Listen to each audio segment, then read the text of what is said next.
Shalom, nous allons étudier le daf Kuf Lamed He dans Masechet Baba Batra et nous reprenons vraiment tout en haut du daf. Haoudeka Shachiv, c'est un homme, Davaka Shachiv, qui était en train de mourir. À Mourlé, on lui a demandé Itete Leman, sa femme, on va de lui à la troisième personne, donc ta femme, Leman, à qui sera-t-elle mariée? En fait, la question ici, c'est un homme qui n'avait pas d'enfant. Et la question qu'on se posait, c'est est-ce qu'il va laisser la situation telle qu'elle, c'est-à-dire décéder, et du coup faire en sorte que sa femme veuve, ne lui ayant pas donné d'enfant, soit obligée de se marier avec son frère, ou est-ce qu'elle pourrait épouser n'importe qui d'autre? À ce moment-là, pour cela, il faudrait qu'il la divorce. Donc la question, en gros, quand on lui dit à qui ta femme pourra être mariée, ça veut dire est-ce qu'en gros tu as divorcé ta femme ou pas divorcé ta femme? On veut le savoir avant que tu décèdes. C'était les bonnes réponses à ce moment-là de la personne mourante. Amar lehu chazia le kahana rabba. Elle pourra même se marier au Kohen Gadol. Alors, ici, c'est une expression. Un Kohen, c'est en général les gens qui sont cachers. Kohen Gadol, c'est la personne la plus cachère. Enfin, c'est la personne la plus difficile à avoir. Et quand il dit qu'elle pourra se marier au Kohen Gadol, c'est une manière de dire qu'elle pourra se marier à tout le monde. À l'époque où l'histoire arrive, le Kohen Gadol, a priori, n'existe plus. À l'époque, et en plus de cela, au niveau halachique, un Kohen Gadol ne peut pas épouser ni une veuve, ni une divorcée. Pareil pour un Kohen Stam. Donc, du coup, ici, l'expression est une manière de dire, en gros, elle pourra se marier avec tout le monde, sous-entendu. Je l'ai divorcé. Comme ça qu'il faut traduire la phrase de cette personne. Rava nous dit Maïni Khouchla, il n'y a rien à craindre. Que voulez-vous craindre? Il est certain que cet homme-là l'a divorcé. Pourquoi? Car on a dit dans les Rabbi Yochanan, ce qu'on avait vu dans le daf d'hier déjà. Baal She'amar, un mari qui dit Gerashi et Tishti, j'ai divorcé ma femme. Neeman, on le croit. Alors Abaye lui dit à Marley Abaye, Veha, Kiata Rabbi Yitzhak bar Yosef. On a vu également dans le daf d'hier que lorsque Rabbi Yitzhak bar Yosef est venu en Bavel, il a cité Amar Rabbi Yochanan, il a cité ce même Rabbi Yochanan en disant l'inverse. Baal Shamar Gerashi et Tishti. Et non Neeman, que celui qui dit que j'ai divorcé ma femme, on ne le croit pas? Alors Rava connaissait cette objection, il lui a répondu oui, mais si tu avais fait le daf ayum hier, tu aurais su qu'un marlé. Mais là, Miloshanino, n'est-ce pas qu'on a déjà répondu? Kan les mafria, Kan et Abba, ça dépend si on a besoin de l'information pour le passé de manière rétroactive ou pour le futur. Celui qui dit j'ai divorcé ma femme il y a tant de temps et on veut savoir si dans cette période-là on peut la considérer comme étant divorcée, là-dessus on a dit, c'est là que Rabbi Yochanan il a dit qu'on ne le croit pas. Si un homme dit à partir de maintenant considérez-la comme divorcée car je l'ai divorcée, ce sera toujours un passé, je l'ai divorcée, mais je l'ai divorcée mais considérez-la divorcée à partir de maintenant, là on le croit. Donc nous dit Rava, ça c'est exactement la situation, puisque cet homme-là lorsqu'il dit j'ai divorcé ma femme en disant qu'elle pourrait épouser un Kohen Gadol, en gros elle pourra se marier avec tout le monde, en gros je l'ai divorcée. Cette phrase-là, je l'ai divorcée, n'a pas d'objectif de la rendre halachiquement divorcée depuis le moment où il a donné le guet, mais simplement pour le moment où il va décéder pour la dispenser de Yiboum. Donc comme c'est les abats pour le futur, on devrait le croire. Et si on la croit à ce moment-là, cette femme-là, une fois que cet homme décède, n'a pas besoin de recevoir une khalitsa de la part des frères, elle peut se marier avec qui elle veut. La Gemara repousse le nom d'Abaye, fait Ashinoui et Nikom Velismor. Abaye répond quelque chose d'assez étonnant. Il dit ça, ce sont des Shinouim, des Tirotsim.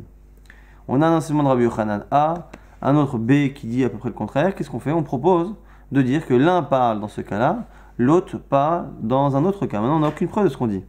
Ce sont des Tirotsim, ce sont des hypothèses. Il se peut que Rabbi Yochanan ait dit qu'on ne le croit pas quand on parle du passé et qu'il ait dit qu'on le croit quand on parle de l'avenir. Mais on n'a aucune preuve. On dit Abaye, on ne peut pas se reposer sur des tirotsim là-dessus. Alors vous allez me dire c'est étonnant parce que la Gemara entière ne fonctionne qu'avec des tirotsim. On a une Mishnah A, Mishnah B, contredisent et on fait des tirotsim. Sauf que là ici c'est sur un Issour Torah qui est très très grave. C'est sur le fait que cette femme-là se marie avec un étranger et transgresse un Issour de la Torah. Là-dessus, on ne se base pas simplement sur un tirout qui permet de répondre à la contradiction entre Rabbi Yochanan et Rabbi Yochanan. Amarle Rava, les Rav Natan Barami. Rava a dit à Rav Natan Barami, Chouchla. Il a raison à Abaye, il faut craindre. Et effectivement, cette femme-là, il faudrait mieux qu'elle ait une khalitsa avant de se marier avec un étranger. Autre situation que l'on rapporte, Haoud Ava Murzaklan Delit Leache. C'est un homme à propos duquel on avait une présomption qu'il n'avait pas de frère. Et au moment de sa mort, il rappelle, il confirme qu'effectivement il n'a pas de frère. S'il n'a pas de frère, alors on parle d'un cas où il n'y a pas d'enfant évidemment, pas d'enfant mais pas de frère, c'est-à-dire qu'il n'y a pas de misod et hiboum, cette femme-là est libre. Amar Rav Yosef, Maïli Chouchla, Rav Yosef dit il n'y a rien à craindre. De manière interrogative, mais c'est une manière de dire qu'il n'y a rien à craindre. Chadad et Mourzaklan, délit l'aché, premièrement parce qu'il est présumé au départ comme n'ayant pas de frère. Ve'od, Amar, Bishaat Mita, délit et en plus, lui-même a confirmé au moment de sa mort qu'il n'en avait pas. Alors, Amarle Abaye lui dit mais pourtant, Amri, si dans ce cas-là on a un souci, c'est que les gens de la ville disent des Ika Edim Bemdinatayam, des Yada et des Itle Aché. Et les gens de la ville disent qu'il y a des témoins qui sont loin, Binatayam c'est un pays de l'autre côté de la mer, qui attesteraient qu'il a des frères. Et donc du coup, si on n'a pas les témoins qui sont là, mais on a des gens qui disent qu'il y a des témoins qui disent. Alors, Rav Yosef répond, Ashta mihat halitnu kaman. Actuellement, les témoins ne sont pas devant nous, et on n'a pas à en tenir compte. La vainu de Rabbi Chanina, n'est-ce pas que ça revient à ce qu'a dit Rabbi Chanina, de Amar, Rabbi Chanina, car Rabbi Chanina a dit, et dit Betsadastan, Vete Aser, des témoins seraient au conditionnel, Betsadastan, dans le sud, à l'autre bout du monde, Vete Aser, et cette femme serait interdite. Alors Rabbi Chanina n'a pas parlé dans notre cas, Rabbi Chanina n'a pas dans Masechet Ketubot. Masechet Ketubot, on avait un problème à propos de femmes qui étaient éventuellement interdites. C'était des femmes qui avaient été prisonnières. Une femme qui est prisonnière part du principe qu'elle a pu subir physiquement des choses qui la rendent interdite aux Kohanim, de se marier avec des Kohanim. Là, c'était des femmes qui, pour l'instant, n'étaient pas interdites. Et certains ont dit, oui, mais il y a des témoins à l'autre bout du monde qui diraient que cette femme-là a eu une relation avec la personne qui l'a capturée. Et réponse de Rabbi Chanina, maintenant, on ne va pas interdire cette femme parce qu'il y aurait des témoins à l'autre bout du monde, ils ne sont pas devant nous. Et donc, c'est ça l'expression de Rabbi Chanina qu'on reprend très souvent dans la Gemara. Edim, Betzad Astan, des témoins seraient du côté là-bas de Astan dans le sud, et dans le nord plutôt, Bete Aser et seraient interdites. Et donc, du coup, ici, Rav Yosef propose de dire la même chose. C'est pas parce que les gens de la ville disent qu'il y a des témoins ailleurs qui diraient qu'il y aurait des frères qu'on doit en tenir compte. Mais Abaye n'est pas d'accord à parler Abaye. Abaye nous dit Imekanu bishvuya, laquelle béchetish. C'est pas parce que là-bas on a été un peu plus coulant par rapport à une halakha de shvuya. Shvuya, donc rappelez-vous, c'est la femme qui a été emprisonnée.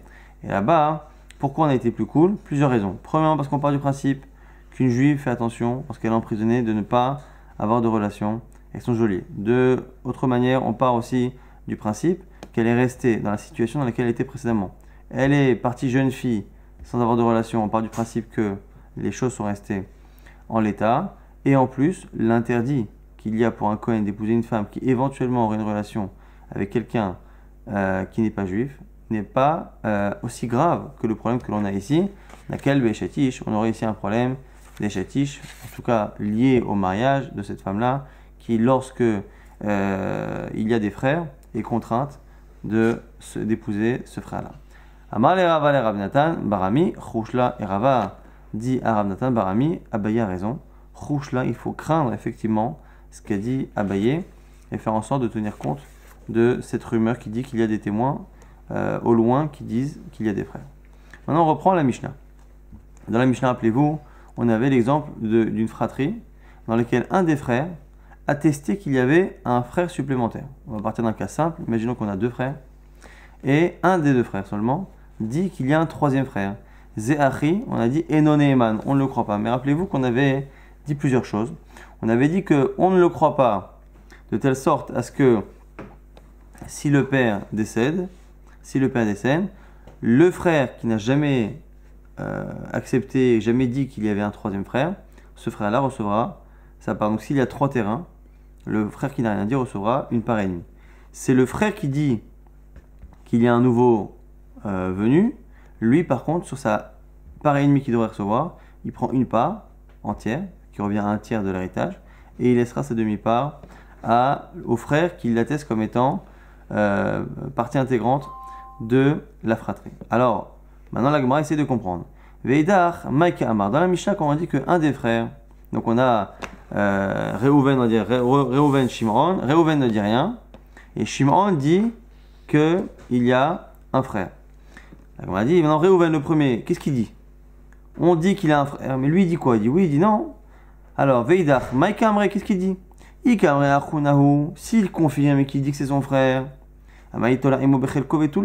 pourquoi ne donnerait-il pas une partie de son héritage? Pourquoi le nouveau frère ne prend que la part de celui qui a parlé en premier? Et là, décamré la vachinhu, on est obligé de dire qu'il a dit quoi? Que c'est pas son frère. Et si c'est pas son frère, on ne comprend pas la fin de la Mishnah. Rappelez-vous que dans la fin de la Mishnah, on a dit que si ce frère-là, imaginaire, ou ce frère qui arrive, lui-même hérite par ailleurs d'un argent ou acquiert des choses par ailleurs et qu'il décède, les deux frères prendront une part. Et là, on ne comprend pas. Et Masefa, explique-moi la fin. Si ce fameux troisième frère éventuel a reçu de l'argent par ailleurs et qu'il décède, les deux autres frères vont hériter avec lui, de lui. Ha'amrele, la Varkuna, pourtant, il a attesté. Reuven aurait attesté que c'est pas son frère. Donc la Gemara se pose la question, on n'arrive pas à comprendre le début et la fin de la Mishnah, qui paraît contradictoire, parce qu'on voit que le frère, dont on ne sait pas effectivement s'il est d'accord ou pas d'accord, on voit que des fois, il est gagnant, il est jamais perdant. La Gemara dit l'autricha. Je t'expliquer pourquoi. Des cas amré en nanu yodaim. C'est parce qu'en fait, il dit qu'il ne sait pas. Donc on arrive à Reuven, Shimon. Shimon dit, nous avons un frère. Et Reuven, on lui demande qu'est-ce que tu en penses. Il dit, écoutez, je ne sais pas. Je n'en ai aucune idée. À ce moment-là, on ne demandera pas à Reuven d'assumer et de partager son héritage de son père avec ce troisième frère. Mais par contre, si ce troisième frère gagne de l'argent et décède, comme il n'a pas dit qu'il n'était pas son frère, il hériterait de lui. Et la Gemara maintenant va s'étonner. Elle dit, Marava azot omeret, si je prends ton cas, qu'est-ce que je peux déduire? Maneli veyadecha, celui qui dit, tu me donnes l'argent. Il va là omer, et l'autre lui dit, Eni yodea, je ne sais pas. Pas tout. Selon toi, tu es en train de dire ici que Reuven, comme il ne dit pas que c'est son frère, il n'est pas engagé. Donc, on lui dit qu'il a un frère, lui dit je ne sais pas. Quand il doit payer, partager l'héritage avec lui, il est dispensé. Quand il doit recevoir l'héritage de ce frère-là, il le reçoit. Donc tu es en train de sous-entendre que lorsqu'on est accusé de devoir de l'argent et qu'on dit je ne sais pas, on est dispensé. Mais c'est faux. En général, au contraire, quand on dit ça, on n'est pas dispensé. Alors Abaye répond. Et il lui dit quoi? Non, les Olam et Malar c'est différent. Chayab continue de dire que lorsqu'un homme est censé devoir de l'argent et qui dit je ne sais pas, il doit payer. Shanacha chez nous c'est spécial. Pourquoi? Parce que là c'est pas le frère en question, le frère imaginaire qui vient réclamer. C'est Shimon. Donc on a deux frères certains, Reuven et Shimon. C'est Shimon qui dit nous avons un frère. Donc quand Shimon dit nous avons un frère, il est en train de dire à Reuven, tu sais Reuven, tu dois de l'argent à cette personne-là, sur ton héritage là que tu reçois, on a eu 3 terrains de papa, le 1 terrain et demi que tu as, il y a une partie de cet héritage que tu ne mérites pas parce que on a un troisième frère à qui tu lui dois. Et donc du coup, quand l'autre lui dit je ne sais pas, il n'est pas en train de répondre à la personne qui lui demande de l'argent. Il est en train de répondre à un intermédiaire. Shimon qui dit nous avons un frère est un intermédiaire pour réclamer de l'argent à Reuven au nom de ce fameux frère éventuel. Et donc du coup, c'est pour ça qu'on ne peut pas comparer cela au cas de celui qui dit voilà, tu me dois de l'argent et l'autre dit je ne sais pas. Là, effectivement, il sera khayab. On reprend la Mishnah, même si c'était chronologiquement situé avant. Met, si le fameux frère éventuel décède, Yachzeru nechassim limkoman. Les biens reviendront à leur place. Alors ici, on a deux situations pour comprendre donc la Mishnah. Rappelez-vous qu'on a dit qu'on a deux frères, Reuven, Shimon, et on a un troisième éventuel qui s'appelle Lévi. Reuven, Shimon héritent de leur père, et leur père avait laissé 3 terrains. On a dit que s'ils sont les deux seuls, chacun prend une part et demie. S'ils sont 3, parce que Lévi serait un frère, il faudrait que chacun prenne une part. On a dit que lorsque le père décède, on laisse à Reuven, qui n'a rien dit, qui dit qu'il ne sait pas, on lui laisse sa part et demie, comme s'il n'était que 2 frères. Par contre, celui, Shimon, qui dit qu'il a un troisième frère, lui ne prend que 1/3 de la part totale, donc 1 et le demi en plus, il le donne à l'autre. Ce qu'on nous dit ici, c'est que si rapidement après, la personne en question décède et n'a pas accumulé d'autre chose, ce bien-là, cette demi-part qui lui a été donnée par Shimon, revient exclusivement à Shimon. Pourquoi? Parce qu'il ne faut pas exagérer.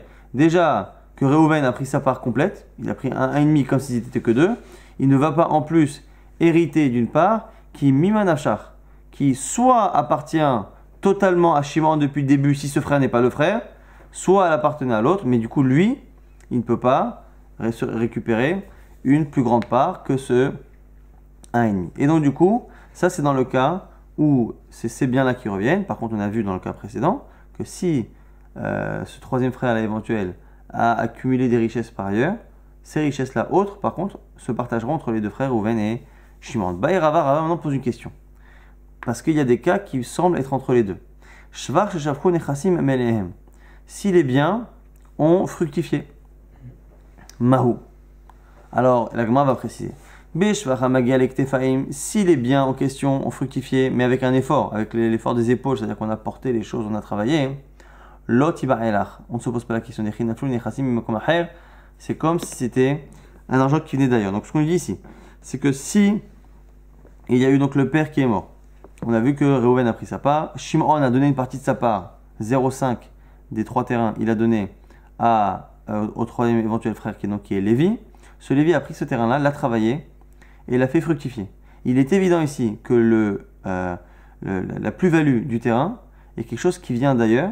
Et donc ça, quand il décède Lévi, cela va se partager entre Reuven et Shimon. La question ici, c'est lorsque c'est un shvar, une plus-value qui s'est faite de manière toute seule, de manière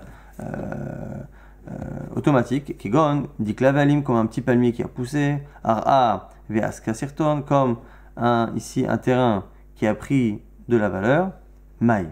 Dans ces cas-là, on se pose la question, est-ce que ce terrain qui valait 0,5 et qui aujourd'hui tout seul a pris de la valeur et vaut 0,7, est-ce que c'est le même?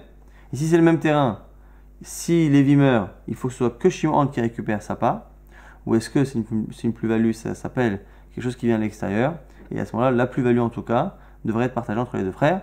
Teikou, la Gemara dit, il n'y a pas de réponse donnée à cette question. Nouvelle Mishnah. Mishemet venimtset daitiki kshura yirecho. Daitiki ici, c'est un document écrit par quelqu'un en train de mourir, dans lequel il dit qu'il donne tous ses biens à telle et telle personne. Un défunt, chez Nimtset daitiki, dans lequel on trouve daitiki, un document de ce type-là, keshura alirecho, attaché à sa hanche, donc vraiment à côté de son lit. On sait que c'est lui qui l'a écrit. Arezé et naklum, ça ne vaut rien. Pourquoi? Parce que comme il a écrit un document, on a peur que cette personne-là pensait avoir le temps de donner le document à la personne et pensait faire acquérir ses biens par le biais justement du document, puisque le shtar, le fait de transmettre un document dans lequel il y a écrit les volontés de la personne, peut faire refus d'acquisition. Et donc on se dit peut-être qu'il comptait faire acquérir par la transmission de ce document et que finalement, il a mis sous son lit, il est mort entre-temps. Et donc, cela ne fonctionne pas. On ne sait pas en fait si ce document-là est un document qui vient juste attester qu'il souhaite à l'oral. S'il avait dit à l'oral, c'est une takan harami, si quelqu'un dit à l'oral, je veux donner tous mes biens à une personne, on le fait parce qu'on sait qu'il veut que ça marche tout de suite. Là, ici, on ne sait pas, donc du coup, ça ne vaut rien.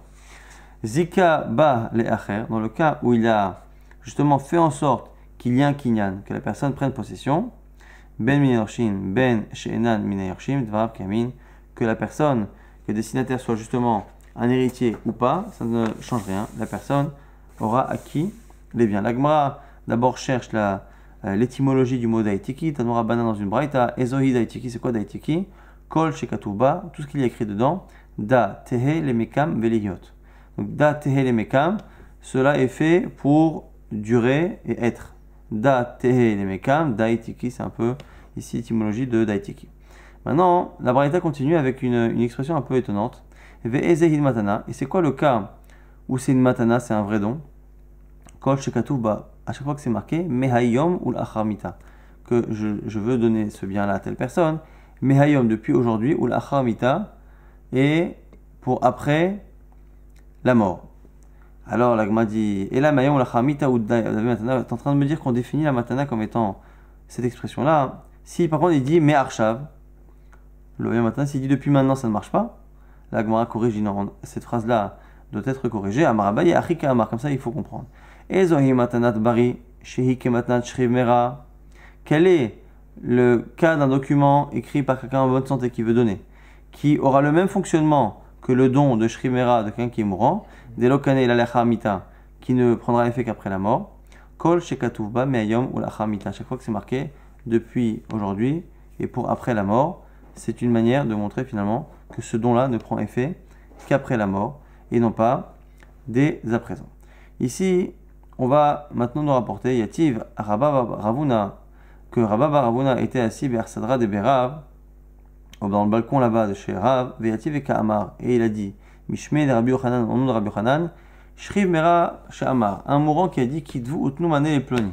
Écrivez et donnez donc une valeur ici d'un mané à telle personne. Oumet, et il est mort. En Kotvin Venotnin. On n'écrit pas le document. Donc il a demandé à ce qu'on écrive le document.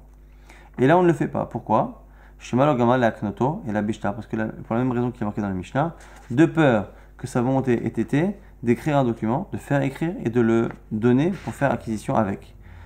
Enshta la Chamita, et un document ne peut pas fonctionner après la mort. Amar le ou Rabbi Elazar, Isdaruba. Rabbi Elazar a dit, aurait dit, Isdaruba, faites attention à cette halakha. Donc ce qu'on nous dit ici, c'est que non seulement un document que l'on retrouve après la mort ne vaut rien, mais même un ordre qu'il aurait donné d'écrire un document ne vaut rien. Et Rabbi Elazar vient nous dire que c'est une halakha à laquelle il faut faire vraiment attention. Maintenant, on a une autre version de cet enseignement. Là, ici, pour l'instant, on a l'impression que c'est Rabbi Yochanan qui a parlé, Rabbi Elazar qui a confirmé, et Rav Shizvi Amar. Rav Shizvi dit que c'est l'inverse. Rabbi Elazar Amara, c'est Rabbi Elazar qui a cité la halakha au départ, et Amar ou Rabbi Yochanan Isdaruba. Et c'est Rabbi Yochanan qui a dit à ses élèves, tenez compte de ce qu'a dit Rabbi Elazar. Et la Gemara va prouver que c'est bien cela. Amar Rav Nachman bar Yitzchak, Kevate de Rav Shizvi Mistabra. La seconde version, celle de Rav Shizvi, paraît plus logique. Pourquoi?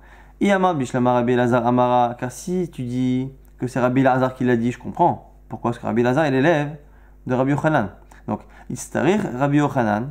Rabbi Yochanan, qui est le maître, a eu besoin après, la Soudé Alé de Rabbi Elazar, a eu besoin de valider l'enseignement de son élève. Il dit, tu sais, c'est mon élève qui l'a dit. Mais moi, le maître, je dis que c'est bon, qu'il faut bien faire attention à ce qu'il a dit. Et là, mais l'inverse. Iyamar Rabbi Yochanan Amara, si tu dis que c'est le maître, Rabbi Yochanan qui donne une halakha. Istarir Rabbi Elazar la Soudé Alé de Rabbi Yochanan Rabbi. Est-ce que Rabbi Elazar, l'élève, a besoin de dire, vous savez, ce qu'a dit notre maître, il faut faire attention, c'est juste. Évidemment qu'en tant qu'élève, il est soumis à la parole de son maître. Donc c'est pour ça qu'on préfère la seconde version. Autre preuve, Verod, Tashma, viens regarde, des Rabbi Elazar, Amarak, c'est bien Rabbi Elazar qui l'a dit, des Shalach Ravin. Mishme de Rabbi Abaou, car Ravin a dit au nom de Rabbi Abaou.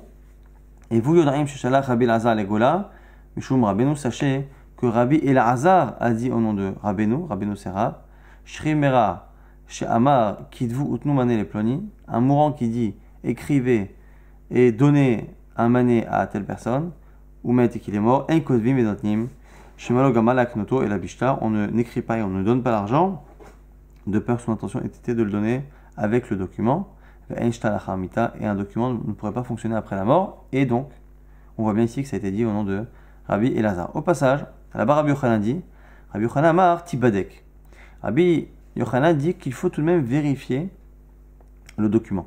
Alors, Maï Tibadek, la Gemara va se demander, c'est quoi ici Tibadek? La Gemara va nous expliquer, grâce à ce qu'a dit Rav Dimi. Rav Dimi a dit deux halachot, la première qui n'a rien à voir, mais la seconde qui pourra expliquer cette parole de Rabbi Yochanan, qui est à Rav Dimi. Lorsque Rav Dimi est venu en Bavel, Amar il a dit Daitiki me vatale Daitiki. Un document d'un Shriv Mera, un Daitiki, peut annuler un autre. C'est-à-dire, si une personne a écrit au sujet d'un de ses proches, je veux que, donc il a écrit au mois de janvier, je veux que telle personne hérite de tous mes biens, et on trouve après un document écrit au mois de mars qui dit que finalement il a voulu donner à un autre, on part du principe que le document postérieur annule le document précédent.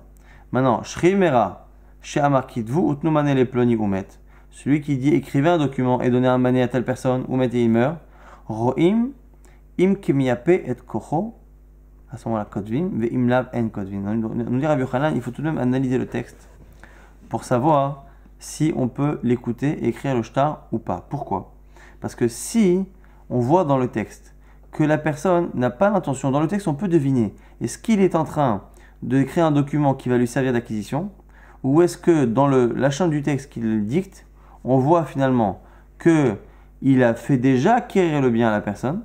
Simplement, il veut lui écrire un document pour que la personne soit tranquille et puisse avoir une preuve dans la main. Et c'est pour ça que nous a dit Rabbi Yochanan que ce qu'a dit Rabbi Elazar, c'est vrai. Isdaruba, il faut faire attention que lorsque l'un demande d'écrire un document, il ne faut pas le faire.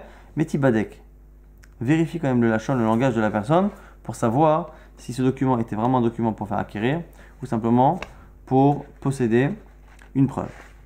On va donc rapidement résumer ce qu'on a vu dans ce daf Kouf Lamed He. on a vu, rappeler que sur le Rabbi Yochanan, un homme qui disait j'ai divorcé ma femme, on le croit à l'avenir, mais on ne le croit pas sur le passé. Donc s'il dit croyez-moi à partir de maintenant que je l'ai divorcé, on le croit. Croyez-moi que j'ai divorcé depuis 10 ans, sur les 10 dernières années, on ne le croit pas. Mais on a vu que même si on avait ces réponses-là, on ne se permettait pas de se baser là-dessus pour autoriser une femme. Lorsqu'un homme dit avant de mourir j'ai divorcé ma femme, c'est pas suffisant pour la dispenser du hiboum. Autre cas qu'on avait vu, c'est est-ce que l'on tient compte du fait qu'il y a une rumeur qui dit qu'il y a des témoins à l'autre bout du monde. Alors on a vu dans Masechet Ketubot que lorsque on dit il y avait des témoins qui disaient à l'autre bout du monde que cette femme-là ne peut pas se marier avec un Kohen parce qu'elle a une relation avec un non-juif, ça on ne tient pas compte.